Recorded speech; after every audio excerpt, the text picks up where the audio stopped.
Leafs Talk, JD Bunkis, Sam McKee. Happy Masters Sunday and happy standings watch. We are watching to see if the Leafs are going to clinch the Atlantic here today. The magic number is at 1 as it sits right now. Oh, but Tampa Bay just went up 4-2 right as I look down at the thing. Who are they playing? The Sabres? Yeah. That's a W. the Sabres. I think the Sabres were up though. Like they were doing well. Everybody thought maybe this was going to be clinch day, but doesn't end up being it. But it's 1 point for the Leafs with 2 games remaining.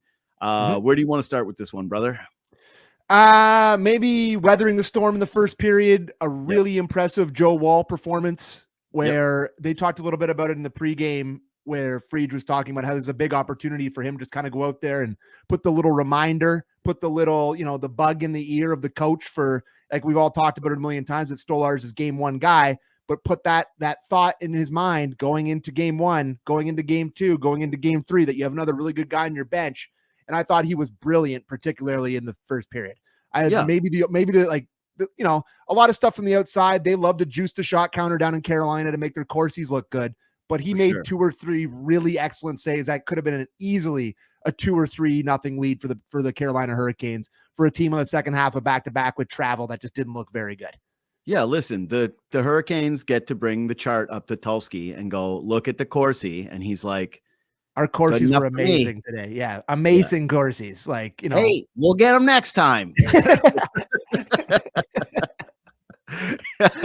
It'll come around. Yeah. It always does. Process versus results, baby. So nerds lose. That's the way that I would look at this one. Tough day for the nerds, because I thought that the Leafs just looked like a gassed out, not ready to play hockey team in the first period. And then all of a sudden at the end of the first, after Wool kept them hanging around, they just decided to put the pedal on. I think the shots, I wrote them down because I think they were 13-1. Maybe it was even worse than that. I wrote it down when the Leafs got their second shot. 13-1. And then all of a sudden they just started to really hustle at the end of the period, and they get this nice little hustle goal by Morgan Rielly, who tips a puck over to Pontus Holmberg, and he finishes one. But I thought that they were dead in the water in this game, that Carolina was just going to find a way to force enough pucks towards the net that they would end up winning this game, pretty much the opposite score of what this ended up being. And credit to Joe Wool. You're right, man. Like, again, it's not about the battle right now, but you want to feel great about both guys. And I think that you do. You feel really good about both guys. And I just, when he's on, this is what it looks like. It's just sharp. There's not a lot of, the rebounds aren't greasy. He's just in position and he's sharp, and he was really, really good tonight. So I give him a lot of credit. And you mentioned Morgan Rielly there. That's kind of the next thing that I wanted to bring up. Do you have anything else to add on Wall? Well, I would just say that I actually really liked his activity with the stick tonight. Like, I thought that there was a few moments in tight where he just kind of ended up breaking up plays. And to me, again, that's the measure of a guy that was just playing with a lot of confidence. And we talk about this a lot with him, but I really do feel like he's a rhythm goaltender who likes to feel the puck and likes to feel it early. And as weird as it is to say, it's like watching him get peppered by a bunch of shots from the outside and then make a few of the stops that he made just started to make me feel even more confident about him. Like, look at some of his movements. He looked athletic in the net. He was confident to play with the stick. Yeah, the one goal that he lets in is at the very end of a power play that kind of beats him a little. Like, he was there. It just sort of unluckily goes over his glove. Probably one that classic goalie move. Oh, I think there's a hole in my glove. My glove is there. He's like looking at his glove like there must have been a hole. There's no way that shot just beat me clean. There's a hole. I was going to say, it's the same move that every outfielder makes whenever he misses like a fly ball. And it's just like, look at the glove, like something must have happened to this thing. It's like, no, man, he just missed it. So it wasn't a great goal, but the rest of the game was awesome for him. And like I said, the whole vision of this season was to have a 1A and a 1B. I don't think that it ended up playing out the way that the Leafs thought it was going to, with Wool being the 1B heading into the postseason. But like, he steps in there and he gives you that. And like, I don't know, you might have the best 2 goalies in any series you're in, right? Especially given if they do play Tampa Bay in the way that Toronto makes Vasilevsky look like. Vasilevsky's been the second best goalie in the NHL since January 1st, and the Leafs just still light him up every single time. They shoot holes in him. It just he could be playing lights out. The playoff series they won against Tampa, he was hurt, so you can put a little bit of an asterisk beside it, but he was the main reason the Leafs won that series. Leafs got outplayed handily in a lot of those games, and he just let in muffins from the point for 6 games. So so you're right. I mean, you really do have the goaltending advantage in almost every series that you're going to go into. So it's all the more pressure on the big boys to really perform this year in the playoffs. So can I bring up Riley now? Yeah, I was going to say that. Yeah, Riley makes the hustle play on the first goal, and then he's right there with a give and go with Matthews tonight. So like he was involved. Ends up with 3 assists tonight. We're heading towards the playoffs here, and like like he was pretty good last night too. You know, he's good tonight. I think he's really been showing improvement over the last. Like, are we about to have the we're dumb conversations again? Like, is that what's happening here, or are you ready to go there yet? Like, that's a fantastic pass back to Matthews on the give and go. Yeah, that was a really nice give and go. Good job by him, but it was like out of the most obvious give and goes you'll ever see. Is that it? No, I mean, it's a pass out to the outside. Like, if you shoot that, if you try to pass that and it like skips off a stick, it doesn't land back at him. I definitely would have been screaming, why the hell didn't you shoot the puck? You're in the sweet spot. I don't know. Between the hash marks. For sure. Yeah. It's an obvious pass, but he's between the hash marks. That pass doesn't come off. We're both sitting here saying, why didn't he fire it? So it's a good play. So you're right. If it's a process versus result, so he gives that up, it gets broken up. We're saying shoot the puck. Why it doesn't Morgan Riley make? But the thing I liked about that give and go is that it was decisive, and oftentimes we criticize him for kind of trying to dust it off when he ends up touching the puck. And that one, it was just like, yep, okay, cool, here it is. Same thing with the first goal that they make. It's like the guy makes a decision really, really quickly. So here's what I would say about Riley. It's been encouraging since Carlo has arrived. It just has been. You look at the plus minus, which I know everybody hates, but if we're going to use it to criticize him, then we need to use it to shed some positive light, which is it's improved. But to me, it's just like, I don't know, man. We'll see in the playoffs. I'm happy if he makes everybody look dumb, but I see a guy who's slowed down a little bit, who really relies on his foot speed more than any other part of his game. And it's a little scary to me. I see a lot of board battles that he's losing. I see a lot of play on the wall that is not super great. I still see the turnovers. I still see the poor gaps. But that's, I just think that stuff, even when he's at his best, has never been great. Right. I know. That's what I'm saying. It's like it's the lack of production plus that stuff where, and now you're getting the production as you head towards playoffs, right? That's what you need to get from him, because he's never going to be gap control, board battle, cycle stopper defenseman. You have to take the good with the bad. And the good is the offensive production, the offensive mind, where he's helping out offensively with good reads like he had tonight in multiple spots. And at least to me, it's encouraging that side of the game's coming around, heading towards the playoffs, which makes me feel like it may improve once the playoffs start. But you're right. Like, there's still massive warts to his game, but at least the good part of his game is coming around a little bit. Buddy, you know what? Honestly, to me, so much of this is like simple, and we don't just say this enough, is that his best attribute is when the Leafs play off the rush, and they're no longer a team that plays off the rush. And so I always trust him. Like, if you look at those goals tonight, like one's a broken play that he jumps in and he supports it, the Holmberg goal, and the other one's like a rush play where he has a give and go with Austin Matthews. I trust the reads that he makes on the rush. It's what he is the best at. It's the thing that makes him special. I just don't think that he has the speed to create those plays the way that he used to. And so there's less of them. And then when we talk about the warts, there's more there. So I don't want to spend today criticizing him because he had a good game. Yeah. But ultimately, like when you're saying your level of confidence that he just bounces back to playoff Riley, it's just not the same in years past. Even though he has a better defense partner, even though he's been trending in the right direction, I just think that if you just look at the main thing about him, which is the foot speed and the way that this team plays hockey, those two things together, it combines for a bit of a formula that I feel different about. But the good game for him tonight. And he's part of a group that, like, Leafs got outshot in the second. They found their legs at the end of in the first. They found their legs at the end of the first, but second period they gave up 2 shots to the Corson team. Yep, to the pump it towards the net, and he's part of that unit. And I thought they kind of, after Carolina scores that power play goal, I thought they kind of fell asleep there for a solid 4 to 5 minutes. Looked like they were definitely going to give up another one, and then they end up making it 4-1, and away you go. But yeah, I was impressed with him tonight. I'm just looking for reasons to dream that he'll go back to his old playoff ways, because he's been really good in years past, and I liked him a lot tonight. The next thing I have for you, are we going to do this Marner 100 points thing again? Where he falls just short? Yeah, like he's at 100. He's at 99. Whether he should play in the final game? Because I can't do it with the Kipper, man. I can't do it with the Kipper show. I can't do it. Like if he's on 99, like they're playing Buffalo Tuesday night. He's obviously playing one of the 2 games. Like, I'm not saying rest him for the rest of the 2 games, but he doesn't get a point against the Sabres. And this may all be a stupid conversation. It may all be moot. The Sabres reek. He's very likely to get a point against them.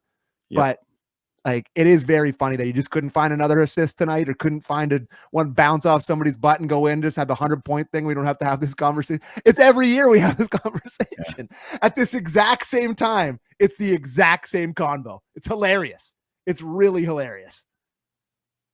Yeah. You got to get it done against the Sabres. Have to. Yeah. And if you don't, there's nothing else to say. It's just, you have to get it done against the Sabres if you want the 100 points. Yeah. Because it will be the stupidest thing ever if they clinch and then he plays a hockey game against the Detroit Red Wings on the final game of the season. Like, there's just no reason to play him. No. In fact, like, you have to get it done against the Sabres in limited minutes or on a power play, something, because I still even think with 1 point to go over the next 2 games, you got to do a little bit of what they were doing tonight, which is spreading out the ice time. Yep. Little load management. Yeah. Like try to take some stress off. In-game load management. But yeah, maybe that was more of a rapid fire thing, but I just it probably was, but who cares? I just totally think it's so funny topic. That we're right back here. Like, we're here. It wasn't last year because he missed a bunch of time, right? Like, he missed, how many games did he miss last year? He ended up in the 80s, I think, last year. Yeah, last 2 years. Last year he missed like the most 2 years before that. It was the exact same conversation that we had, and it's just so funny that we're right back here. But I thought he was really good tonight, so he gets a point, and But anyways. 99 points. 99. Mr. 99. Yeah. Well, wait, did he have 99 before? Yeah, he did. I think he said 99 twice, maybe 97. No, he said 99 once. I'm just pulling up right now because I thought it was 98. This year's 99. That year's 99. He's had 97 1 year, right? Yeah. 97 1 year and 94 1 year. So he's just Mr. 90s. You know he wants it. Yeah, so that's Yusuf Asmini says, wouldn't Marner have to play? We have no cap to call up guys. I think you play a guy short or 2 guys short if the thing's clinched. Like, I don't know. Maybe you can't. So maybe I don't know how you could justify playing any of your studs in a final game of the regular season when you're already clinched up. Yeah, and your group a year before was missing 2 of the core 4 players heading into game 1 of the postseason. Yeah, but I mean, play 11 and 7, play 10 and 8, play 10 and 8. I don't care. Yeah, play whoever I really don't care. I don't know how you figure it out. You figure it out. But anyways, Yusuf could be right, and we could look like idiots. But I just if you're clinched, you got it. You can't play him. You can't play him. You can't play him. And also, I'll say the exact same take that I had 2 years ago, which is that if you're Mitch Marner, it says something about you believing in the group and you putting the team ahead of yourself if you don't go chasing points in that final game of the regular season. Also, it's kind of the beautiful, safe way out, because even though you don't get 100, you get to say, well, the guy could have had 100, but he sacrificed it to not. And you take away what would be so embarrassing if you play that game. You get 20 minutes and you don't get a point. I just think it's like, can we just have 1 year at the end at least where it's not like what's his name? Oh, sorry, Chris Cupper brought it up on the broadcast. Oh, and Matthews is 1 away from. I'm like, stop, just stop bringing up stop bringing up all these points and all these milestones. I don't care about the milestones. Win around. The broadcasters, they got to. I know, of course they do. But like, for me as a fan, I'm like, this is just giving me PTSD from that 70 goal chase last year. You can't be that guy. You can't be that guy. I'm sorry, you can't be that guy, because this is my number one pet peeve. It's like when I talk about contracts on my show, and people are like, why does the media always talk about the contracts? It's like, because I do a show. That's a totally different thing. Like, that's a stupid argument. I can't stand it when people are like, you said the thing, or you tweeted something that happened during the game, and then it was like too early. It's like, shut up. It's just watching sports. I don't care about when people say stuff. I think it's just kind of funny whenever an announcer curse ends up happening. Like, I'm like, wow, what a jinx. I'm not talking about a curse. Yeah, I'm just talking about hearing it and being like, can there just not be a chase at the end of the year for something? Yeah. Can there just be a chase for the second round? How's that sound? Yeah. How about a chase for the chase for the conference finals would be sick, instead of the chase for 400 goals or the chase for 100 points. It's like, I don't care. But everyone thinks that. Nobody cares. We already know this, man. Austin Matthews scored 69 goals in a season, and who cares? Like, literally, who cares? Well, the end of last season, everybody cared, and it was horrible. It was a horrible, embarrassing end of the season. You're right. Yeah. But now, with the benefit of hindsight, does anybody look back on that 69 goals and be like, man, what a time to be alive? No. Yeah, it's nothing. Not at all. It means nothing. You remember that they lost in Game 7 to the Bruins. Yeah. That's what you remember, and you remember that he wasn't healthy in the postseason. Like that's he was what you pushing for remember. 70 goals at the end of the year. Anyways, Yeah, exactly. So that's why, again, you've already learned your lesson. Like I still to this day, the one that I'll always remember is the Patriots, like Julian Edelman, or no, it was Wes Welker that like tore his ACL in the final game of the season, playing a meaningless game for the Patriots because they were like trying to stick it to the Colts, going, "Oh, we play all the games out." It's like, no, you just don't play. You do not play the last game of a regular season, hunting records, points, whatever. No, it's just you got to have your eyes on the prize. Anyway, I'm gonna say it again. Another noticeable uptick game for Scott Laughton. Yeah, God, I wanted that slap shot to go in so bad, man. That was awesome. And man, this is something you and I talk about all the time where it's like, why not this more? Like that clapper from the hash marks. That's the move, like that's the non-fancy boy sick move that we always want to see. And he just missed it. God, man, anyway, talking little cross sport reference here with the Masters from the forward tees, just lets it buck, tries to go top corner. And he scored one of these. I don't know if it was this year, but like he has a filthy bar down slap shot at some point in his career that looks a lot like this. And this was so close that I thought that the horn was going to go off. I thought it went down and off the inside the net, ice and out. I knew it right away based on his reaction because this guy was going to celebrate one like that. Yeah, it's true. It's true. But that's just one you want it to go in so bad for him. It's a goal that would have put the game away. It's a shorty. It's a great moment that all the team can get super fired up with. And he just hammered that head down hard as he could. And Freddie just has no chance. You're right. More guys should do this. You're a professional shooter. You're in the NHL. You can shoot it really hard. And you're going to come in and try to deke it 14 times and make the goalie miss. Just shoot it past his glove. Whistle one by his ear. Loved it. Yeah. Like I said, that should be the mandatory move for anybody that is like below William Nylander level of skill. It's like, okay, it should be a check mark box. It's like, when we do the shootout, are you one of the first three guys? If so, okay, do a move. If not, rush it in and bomb it. Hammer it. Just do that. Anyway, I thought Laughton was better tonight. And again, it's little things, and I know I'm looking for it, but his line had some moments. They were kind of generating some stuff in the offensive zone. I felt like they were doing a great job of keeping the Carolina Hurricanes to the outside. Like they didn't have real bad lapses. So yeah, good to see Laughton trending this way. I'm just saying. And then Domi gets the bump up to the second line that creates a goal late in the game too. Yeah, there's a nice pass. I mean, it's a pretty open pass, but it's one that he loves to make. That's his dream scenario with a guy going to the net with a stick on the ice. Like, there's no play that Domi wants to make more than this one right here. Like, this is his dream play. But yeah, I do think that Domi in the top six is probably the best use of him.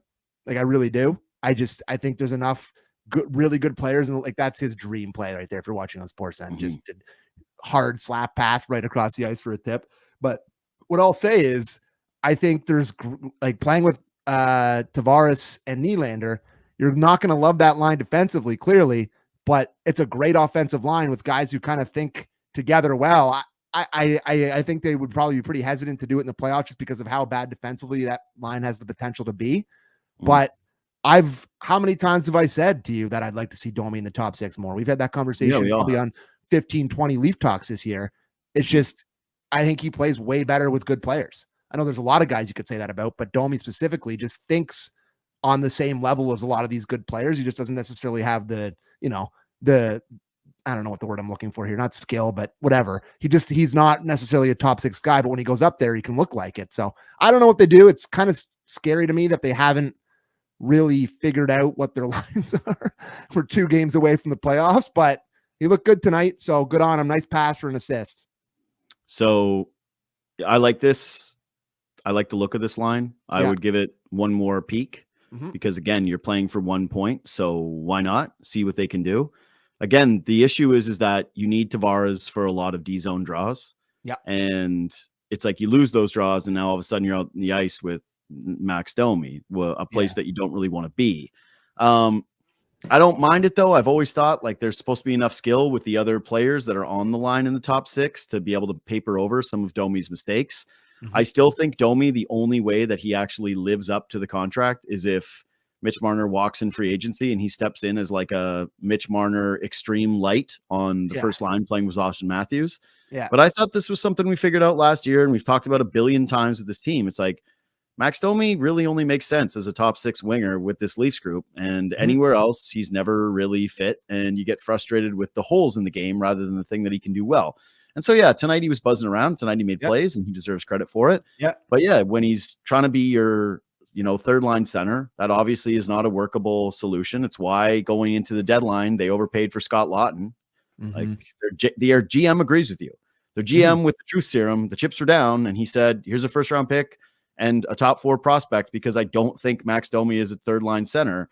And so it's like, it's not even really up for debate. And then the coach continued to play him as a he's like, you know what? You traded for a third line center. Now it's time to keep him as a third line center, Domi, and play the guy on the wing with him for some reason. Yeah. Like, I don't know, man. It's a weird one. It's a tough fit with this team, and it's always hard to picture just exactly where he goes. But I did think that the bottom 6 tonight did have some identity and some purpose and was quality without him in there. Yeah, I like Lawton, Lorentz, and Yarncroc. A few different shifts tonight. Thought they had their moments. And listen, when it comes to playoff time, you're not looking for gangbusters from your fourth line. You're looking for 8 to 11 capable minutes where they might chip in a goal and they don't give up 2. That's really what you're looking for. Generate some offensive push and let the big boy line, one of the big boy lines, come over the boards and actually feel like they actually just had some positive momentum, right? Like, be nice to have your third line have a shift just like this, where all of a sudden the other group can just hop over the boards and say, okay, cool, we've got them hemmed in. Yeah, absolutely. So no, that was a good night for those guys. I was impressed. Yeah. I think it's pretty clear. Like, we've got the graphic, like fourth line finds their footing. It's like, that's the third line. Yeah. Well, yeah, it is. It is. No, it is. It's the third line. That's the third line. What you saw tonight is the third line. The bottom 6 is pretty interchangeable. They're like 3.5 lines. But I'm just looking at the ice times for so Lawton ended up playing 15, Lorentz played 15, and Yarncroc played 16. So that's the third line. Robertson plays 10. McMahon only played 11 minutes tonight. If you're looking at that, that's pretty crazy for him. Yeah. And then Holmberg played 10:30. So McMahon is Rory at the Masters, just roller coaster ride. It's either the highs of the highs and the lows of the lows. Yeah. Quick shout out for Pontus Holmberg. A goal tonight and another penalty drawn. This guy's a artist. How many penalties has he drawn this year? He has to be top 3 in the league in drawing penalties. I don't know how they even look that up, but he draws a million penalties. He's definitely their ice time leader, like per minute drawn penalties. No question. Yeah, if we're doing advanced stats, penalties drawn per minute, if in honor of Carolina, then he is definitely right up there. But draws another one tonight, scores. Johnny in the spot, good for him. I mean, I don't particularly have anything else great to say about him, but I thought that was a good play for him to shoot that in the net, draw a penalty. But he loves to draw the penalties. It's pretty remarkable that he does that all the time. I got to tell you though, too, man. Like, my overall takeaway from this game is just and I know that Carolina is not really, they're not dying for something right now either. What? They're playing for nothing. Yeah, exactly. So this wasn't exactly the most high intensity game, but my position just remains very clear with this team. I really do feel like they're going to beat whoever they face other than Florida. Yeah.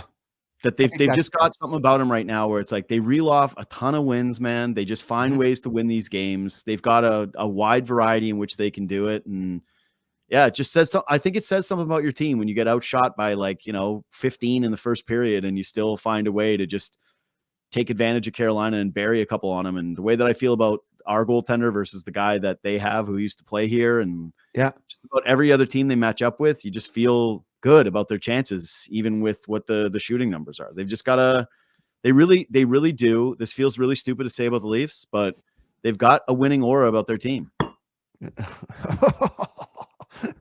Make sure that one wasn't get clipped anywhere. Yeah, it'll probably make me look stupid as hell. But it's no, but I will say it feels way different than it ever has. Yeah. In this era. I mean, tonight they had a good defensive effort where 3 of their defensemen were Dakota Mermis, Philip Myers, and Simone Benoit, right? They held are 2 shots in a period. Yes. So they are playing with a certain identity that you can picture having some serious success in the playoffs. Will it? That's the next question. But I mean, I'm really excited about this potential first round matchup with the Sens. Now that we're getting closer and closer, it is getting pretty exciting. But that's a different conversation for a different day. I do also have another cross sport sort of reference in that ilk. Hit me. I do think Rory winning is an excellent omen for the Toronto Maple Leafs. I agree. The guy who you never thought was going to get it done, got it done in this year. Yes. There's been so many of these weird little omens this year with the Bruins and the Red Wings missing for the first time since 67. Last time Leafs made the playoffs for the 9th straight year. The 9th year was 1967. Yep. Like there's just all these little omens, and Rory, in my gun to my head, truly, if you asked me, would he ever win the Masters? I would said unequivocally no. Unequivocally no, especially after what we saw last year at the US Open. And he just couldn't make a 2-footer. Like he was broken. And the fact that he got over the hump, I'm telling you, buddy, that is the fans of Rory and the fans of Leafs, they have very, very, very similar sort of vibes. And I can't help but think it's a good omen. I can't explain it any further than that. What's your star sign and when were you born? You're a Libra, aren't you, darling? I'm a Libra. Yeah, like I don't buy any of this crap, but whatever. Okay, I buy some of it. You know what I think it's good for, if I actually do believe in it to a certain degree, why I think it's a good omen, is because if you are a loser like the Leafs, which they are losers, like there's just no doubt about it. Famous losers. You see Rory get it done and you say to yourself, we could do it too. Yes. That's where it matters to me. I just thought, like, listen, we don't want to do too much Masters talk because I know you got to do 2 hours of it tomorrow. Yeah, I do. I can't stand Rory. I've been able to stand Rory for a really long time. And as one of the preeminent Rory haters, even I couldn't hate on that today. That was one of the most beautiful reactions I've ever seen in any sporting event. The drop to the knees, the immediate like it just meant the guy's got all the money in the world. Yeah. And it was a beautiful thing. So congrats to Rory. Congrats. So my question to you is, does he now have another run of majors, or did he just get that and now he's like, I'm putting my feet up, there's no pressure on anything, I don't even need to be prepared for this event anymore? Because like Rory always does get hot before the Masters too, right? Like that's his MO. Yeah, it's a great question and one that I've thought about. Like, is he going to win 3 majors now, or like never compete in a golf tournament again? That's the 3 majors this year. I mean, like, is he going to get stupid hot or something? But beautiful. That was beautiful. I think he wins another major this year now. That's off. Yeah, that's what I'm saying. Because like that makes it super compelling. Is if all of a sudden he's like, no, I actually really want to be the big dog again, because this was the Tiger's successor, man. Okay, hold on a second. Christian just put this in the chat. Rory quote on the Leafs from June 2nd, 2024. Was this from the Canadian Open? Sounds like they're making some changes this offseason, and hopefully that's the catalyst to hopefully making a run in the playoffs and maybe getting that Stanley Cup. Oh, it's our year, baby. Shout out. What's your boy's name, Frank? Hockey it's our Illuminati. year. It's our year. Hockey Illuminati, baby. Yeah. It's our year. He's going to be on Friday. I'm going to have him back in studio. Yes. I'm having him come in. He'll burn his page. He'll do his weird things that he leaves in. I love it. Listen, it's like the George Costanza thing. It's not a lie if you believe it, right? Like perception is reality. So if you believe in this kind of stuff, the omens, all the power to you. I'm jealous of you. I wish I believed that way. I just can't get around to it. It's like I said, when I go on a date and the girl across from me asks me what time I was born, I'm like, oh, this isn't gonna work out. I have no idea what time I was born. Do people know that? Yeah. No, the only time that I've ever asked what time I was born was to satiate that question, because I have no clue. Yeah, you've been married, brother. Like, for a while. It's true. It's true. You've never had to do the dating game, so you don't know what's out there in the world. And I'll tell you right now, it's a lot of ladies who really do believe in astrology. Okay. It's common. Yeah, it's common out there in the streets. Some of the brothers in the chat can testify to this. Like, there's a few fellas that are out there grinding in the streets that understand exactly that question and what happens when you see it. Wow. But yeah. Some of you believe in it because Rory, it's like you can't, I'll tell you this right now. You can never make fun of the star sign if you're like, Rory won, so I believe the Leafs are going to win. That's the exact same thing. That's boy math. No, hold on. Yeah. You do believe in this stuff because you and me. I believe in the moment. with friends. No, not the moment. It was after the moment. Okay, let me tell a little story. When? Me and my best bud, JD Bunkis, we went to a certain establishment in Toronto. Oh, yeah, that for sure. To watch the bat flip game. The bat flip game, they won. And exactly 1 year later, we went to that same bar, went to the same table, and sat down with two women who were sitting at that table who we did not know and did a shot at that same table, explained to them the situation. And the Jays won that game. The Jays move over so that we can actually won that game. And you're going to sit here and tell me you don't believe? No, I believe in positive vibes. I don't believe in like this. I told you I believe in positive vibes. No. You believe. You're a sports god believer. Don't you dare do that to me. I guess where we went before the J season started this year, where we go before every start of J season. The same bar. But it wasn't the same table, though. No, we didn't go to the table this year, but yes. And Luke asked, do you believe in the power of the amulet? Yes. And obviously, I believe in the power of the amulet. Of course. That's different. That's science. We got to get the amulet for the playoff run. Oh, I know, man. We got to get the amulet. Luke, get on amulet lookup. We need to find out how to purchase these. Surely Sportsnet will let us expense that, right? Yeah. Surely they will. Surely they will. All right. Yeah, no, it was a great Masters. It really was. Congrats to Rory and all his fans. It was spectacular. Yeah, it was a truly like incredible roller coaster ride. We texted each other, it's over. I'm going to say 10 times. At least. Like, this is the only way he was going to win, where he choked 4 separate times. This was my case. But this was my case yesterday, which is like, and he didn't run away with it like I thought he was going to, but I thought there was something to the fact that he had already had a couple of chokes and that he recovered from said chokes, that it didn't just bury him. And he had the line about like, I'm not going to let the one hole define me or the 2 holes define me. And I went, that's what the Leafs need to do is don't let one bad game define you and just win, get to a game 7 and win. Buddy, there's some parallels. Ooh. Yeah. Amulets, star signs, omens, Leafs talk. Subscribe, review, follow us on Twitter and Instagram at JD Bunkis, at Sam McKee. Let us know if you believe. We'll be back on, what is it, Tuesday night? Tuesday against the Sabres. Yeah, Tuesday against the Sabres. Hopefully the last meaningful game of the regular season. Then it's on to playoffs, baby. Let's go.